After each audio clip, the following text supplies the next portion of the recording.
Yo, what's up guys? Hope all is well. Welcome to the $1,000 full PC build guide. If you've never built a PC before, you're good, I got you. We're gonna be breaking down this video into 3 parts. First, we're gonna go over all the parts and their prices together, and I'm gonna be showing you guys how to build the PC step by step. Second, we're then gonna be installing Windows and all the drivers we need. And then at the very end, the fun part, we're gonna be putting our build to the test against a lot of current popular titles. So our goal with this build is to play esport titles at 244 FPS for those 244 Hz monitors. And this build will do so. The reason why I'm really excited about this one is because what you're getting for $1,000 with the current market situation is amazing. Anyone that builds this PC will not be disappointed with its performance. So anyways, enough about that. Let's get into the parts. So first, I want to share with you guys our CPU choice. We're going with Intel again, the 10th generation Core i5. Now this is the 10400. It comes with a stock heatsink, so we save some bucks on the cooler. So this is a 6-core CPU that boosts up to 4.3 gigahertz for $157. This is one of the best budget CPUs you can currently buy. And right now, this Core i5 is ranked number 6 on Amazon on the best-selling CPU charts. So this little guy's gonna be buddy-buddy with our GPU choice because it's gonna support it and not bottleneck our graphics card. So now for our motherboard, we picked this guy up for 120 bucks. This is the B560 chipset, and it's the Micro-ATX form factor. Oh yeah, and did I mention this board has Wi-Fi, so we're good on that route. This has 4 RAM slots, awesome for future upgrades, and it has 2 M.2 for our SSDs. So here's the ports, our Wi-Fi, and then we also got a Type-C right here. Okay, here we go. So now our graphics card, we went with the RX 6600 by AMD. Now this card is, I was gonna say underrated, but really what I wanna say is you guys are sleeping on this card. Look, hold up, hear me out. Everyone wants an NVIDIA RTX 3060. AMD's RX 6600 XT is the same performance pretty much as NVIDIA's 3060. So people got their eyes on the 3060 and they have the RX 6600 XT over here, which is less money and performs the same, but they neglect it. They're like, no, I want you 3060, right? Of course, understandable. I know, NVIDIA. So then get this, then you go down another step and you have yourself the RX 6600 without the XT, which gets even less love, which means it's even less money, which means you can get it at a great price, even with the current situation right now of the overpriced GPUs. Everything is in stock for this build here, guys, and this includes this GPU. It's currently in stock. We picked this up from Newegg for 480 USD. Amazing price for its performance. A RX 6600 is not far behind in performance from an RX 6600 XT and a 3060. This is pretty much the same performance, guys, for 480 bucks. Dope card for the money, man. If you wanted to cop it from Amazon, the cheapest one I currently found was going for 584 bucks. Right now you can get this for 480 on Newegg. And here's the little beauty. So much power. It cuts some corners. There's no fancy backplate, but it's all good. It still performs the same, and we're still gonna make this build sexy. You already know. It's got 1 HDMI port, 3 display ports. All right, we got the exciting stuff out of the way. Now, Corsair Vengeance Rgb Pro, 16 gigs of RAM, 3600 megahertz. Great kit, has RGB lights, it's white. Cute, good stuff. 92 bucks what we dropped on this. For our storage, guys, we went a 500 gigabyte M.2 SSD by Western Digital. This is the blue model. It's only 50 bucks. Now for the juice, this is the same power supply we used in the $750 budget build we just did. 650 watts, bronze rated power by EVGA, the B5. It's fully modular, 50 bucks as well. Moving on to our case, we have ourselves here an Antec case, the NX410 in the white colorway. So this is an ATX form factor case that comes with 3 RGB fans inside, so that's cool. We paid 85 bucks for this sleek ATX case. Okay guys, so let's jump right into it. First, we're gonna be working with our motherboard and our CPU. So the first thing we wanna do is we wanna pull this lever to the side and all the way up to reveal our CPU socket. Now, if we take a look at our CPU, on the bottom left-hand side, there's a little golden arrow. And on the bottom left-hand side, on some motherboards, there'll be an arrow, and on here, it's a circle. So that means we're gonna line up the arrow of the CPU with the circle of the motherboard. So I'm just gonna have it be right on top, and once I have it lined up, I'm just gonna let it drop into place. That one failed, right? It's okay. Let's go ahead and pick it up and line it up and drop it again. Now it did fall into place. You never want to push down onto it. You want it to just fall into place, because if you push down, you can bend the pins and that damages your CPU, not good. Give it a little wiggle if you want. Now we're gonna drop this down, pull this up a little bit so this could tuck in under, and we're gonna return it to its original position, all the way down and tucking it in. And then we can remove this. It should pop up by itself. Now we're gonna install the stock Intel heatsink. So the thermal paste is already applied on the stock Intel heatsink, so make sure you don't smudge it. So we have 4 points surrounding our CPU. We have 4 points on this heatsink. We're just gonna line it up There it goes. So we make sure they're all lined up, right? And they've fallen into the motherboard. And then we're gonna do opposite sides. So this one and this one with my thumb, and I'm just gonna click down. All right, I heard that one click. This one is not going down. All right, so this one's in, this one didn't go in. I like when fails happen, guys, because I can show you how to fix it. So what happened was that this thing was just kind of jammed in there. So all I did was I lifted this up and reset it, and now I push down and it goes in. Now I'm gonna do the other 2 points. Thumb and push down. CPU heatsink is attached. So now we're gonna hook up the heatsink fan to the CPU fan header on our motherboard. It's right here. Cool. Taking a look at our fan, however you wire these cables, make sure that the fan doesn't get caught on them, so give it a little test spin. And it doesn't get caught. All right, guys, so we're gonna be installing the RAM into the 2nd and the 4th slot. These sides don't go back, we're just gonna leave them like that. And the RAM only goes in one way, so we wanna line up our indent correctly on the RAM slot. And once I have it lined up, thumbs on both sides and push down equally. Boom.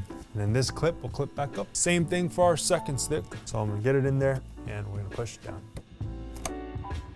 We're doing great, guys. Now we're gonna install our storage, our 500GB M.2. So this little guy is gonna go into our M.2 slot, which is right here. And now I actually need to get a screw, which came with the motherboard. And we're gonna push this guy down and secure it with the screw.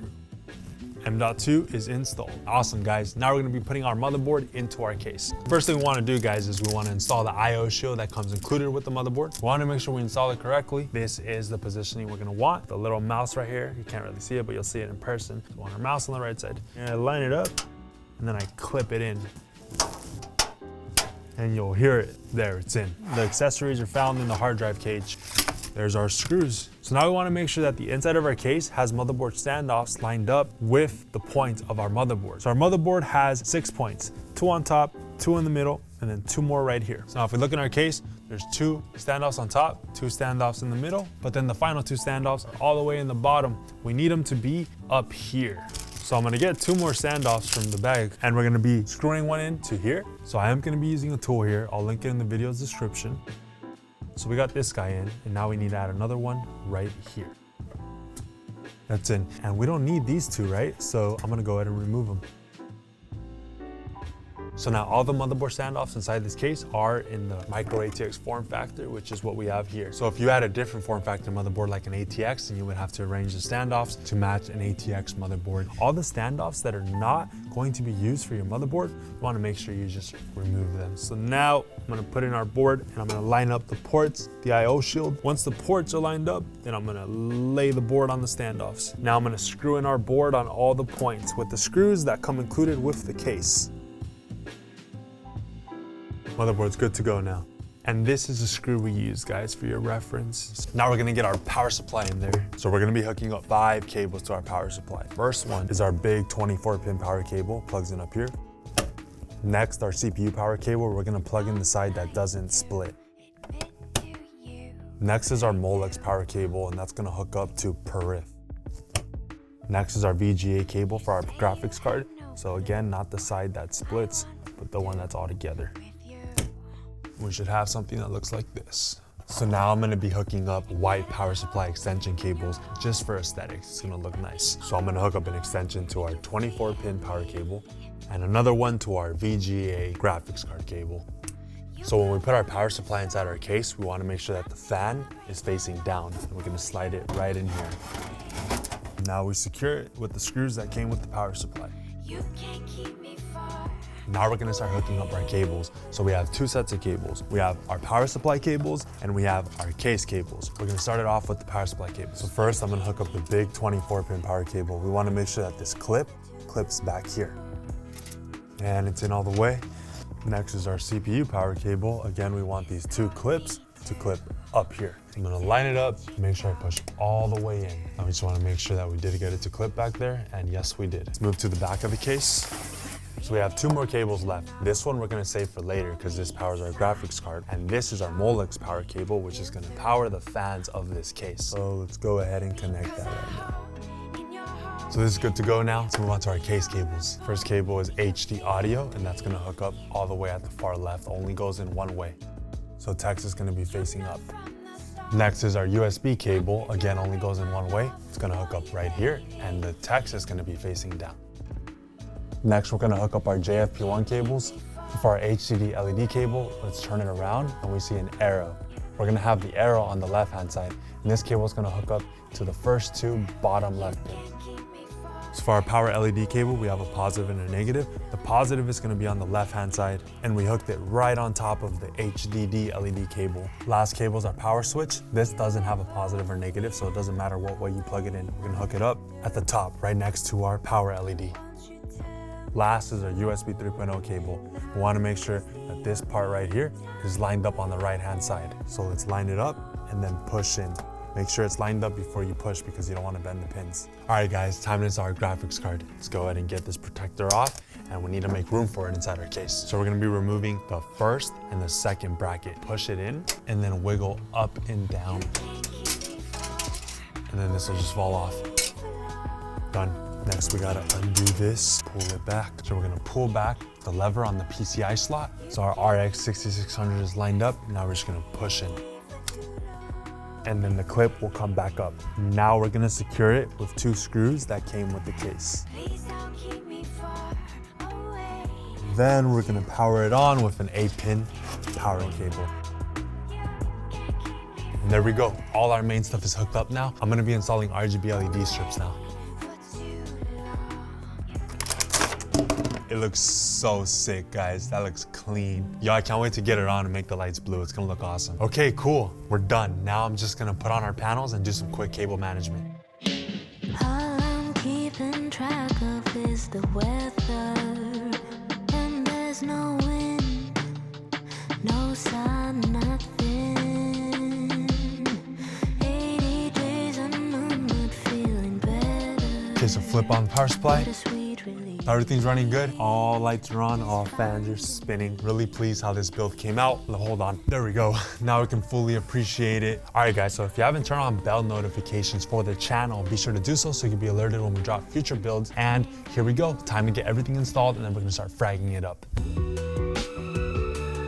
All right guys, so we're gonna be covering 4 things together. First, we're gonna be installing Windows 10 from a USB flash drive. Second, we're gonna be installing all the drivers we need for our motherboard and our graphics card. Third, I'm gonna be installing a game. And then last, at the very end, we're gonna make sure our RAM is running at its rated speed, because by default it's not, and you wanna get your money's worth. And then at the end, we'll frag it up. Let's go ahead and hook up the USB flash drive to our system, and I'm gonna turn it on. I made a video on how to create a Windows 10 USB. That video is linked in the video description, or you can just buy one from Best Buy. Windows 10 Pro.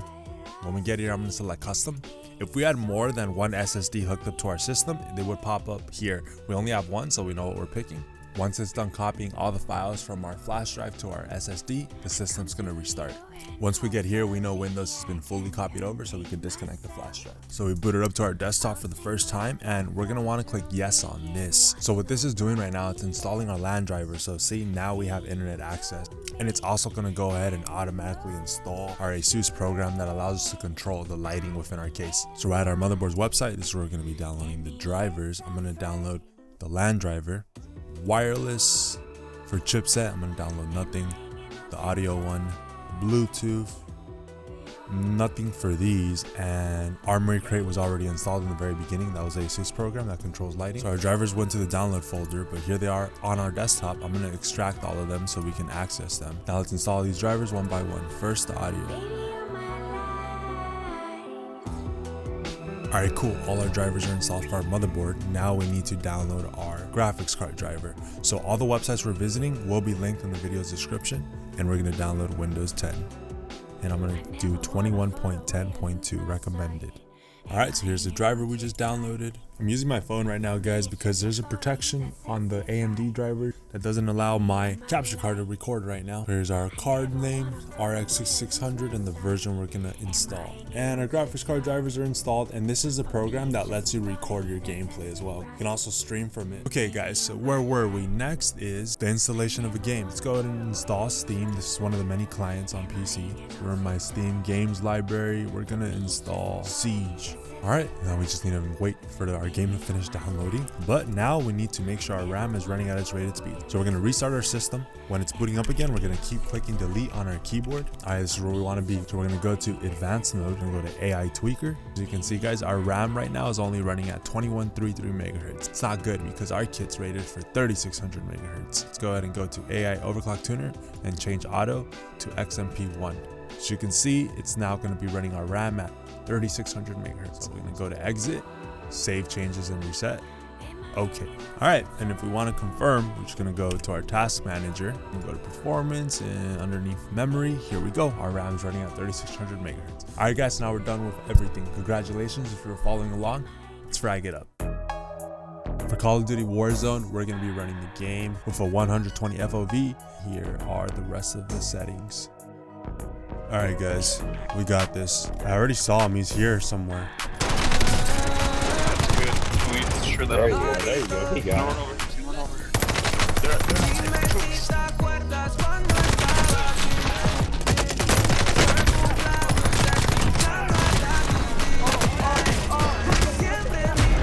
No! Damn, man. Yo, we'll get the next one. Party up, party up.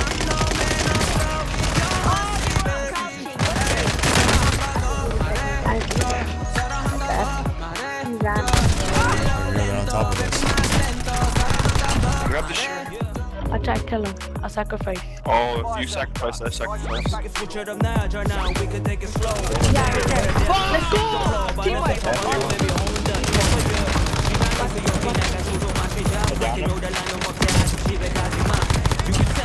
Two down there, two down there.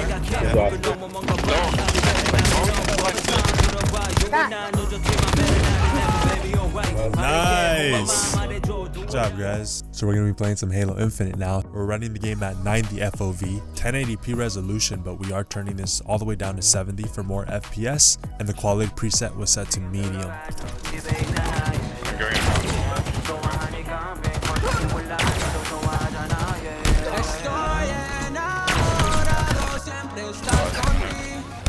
Oh!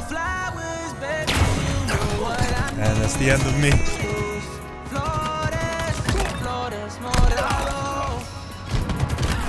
Oh, that was close. Bye. Who traded? Yo, one shot bottom market. Teabagging me, get him. Oh, we won. Yeah. Halo Infinite's more of a demanding game, so the performance was pretty good. So it was smooth, no complaints. All right, guys, next game. All right, time to have some fun with Siege. Settings we're running the game at 1080p, 16:9 aspect ratio. The FOV is going to be at 90. Graphics are right here. Let's just do a recruit rush. Let's do this. Nice, that worked out. Oh my god. Oh, come on. No. We're going in. No, I can't see. Oh shoot, there's a nade in here. We got this, boys. You say that every round. That goes really bad. All right, boys, ready? All or nothing. Here we go. Let's do it again.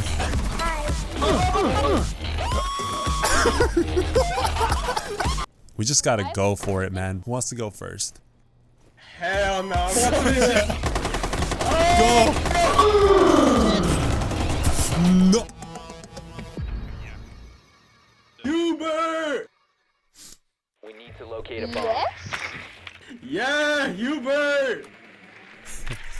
Yes, I am here. Hell yeah! We're playing demanding games for this build, guys. Want to put it to the test. This new Battlefield game is on that list. We may turn down the settings a little bit, but right now we're playing on the medium settings at native 1080p resolution. 80 is not bad, but I would like above 100. Fly! Yeah, flew!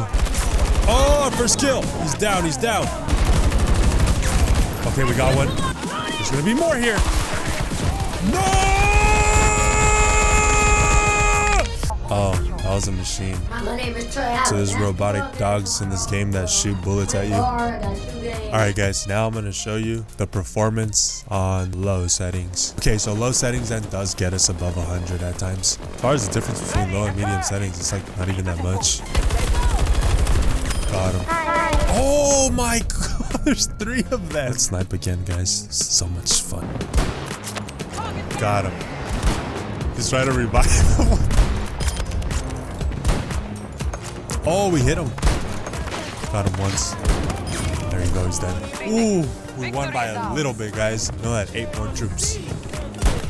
Get him! He's dead, he's dead. Oh, shoot! Why don't they leave me alone? Okay, I'm on top of it. Oh, God. Help me, help me. Thanks for watching, guys. Stay tuned for future builds. I'll catch you guys in the next one. Peace.